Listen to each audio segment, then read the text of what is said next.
Hey, what's going on, guys? Pete with Auto Repair Tips. In this video, working on a 2010 Honda Civic. Customer comes in here with a check engine light. Her emissions light was on. Let me show you what I found.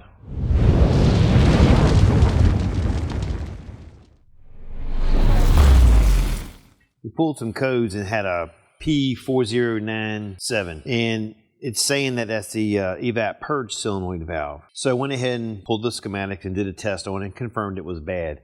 So in this video, I'm going to show you where it is and how to replace it. But before we get into the video, I'm going to show you some other common problems that are associated with this purge solenoid.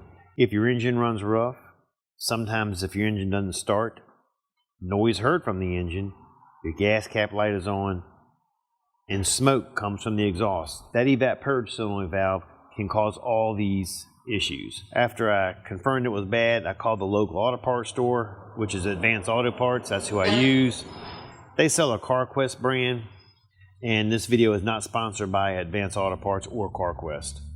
But this is what it looks like, and this is where it's located on the car. This is your throttle body, right here. And this is your solenoid, right on top of the throttle body. So when you go to take this out, it's held on with two 8mm bolts. There's one here, and there's one right here. It has one electrical connector, and it has one hose to take off. Now to save some time, I went ahead and broke the bolts loose.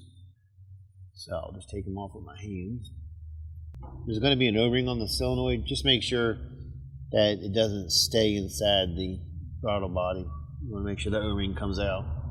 And I can see how this would cause a rough idle, because it has an O-ring that goes right into the throttle body.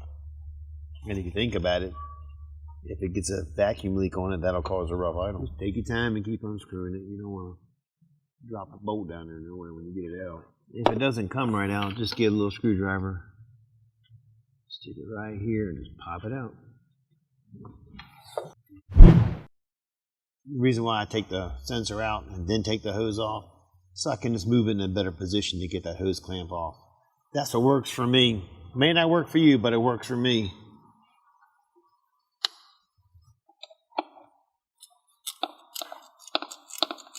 There we go. All right, guys. This is the O-ring that I'm talking about. When you go to pull it out, just make sure it doesn't rip and stay inside that throttle body, because that will definitely give you issues when you go to install the new one. All right, let's go ahead and get this one installed. It's pretty much just reverse procedure. Just make sure when you get the bolts in here, start them by hand. Last thing you want to do is cross thread it, because that would definitely not be good. I'll tell you what, you think when they would design these things, they would give you just a little bit more room. The skill level on this is probably about a 1. The biggest thing is making sure that the O-ring doesn't get stuck in the throttle body and you don't cross thread the bolts putting it back. All right, last thing to do is snap on that electrical connector, and we are done.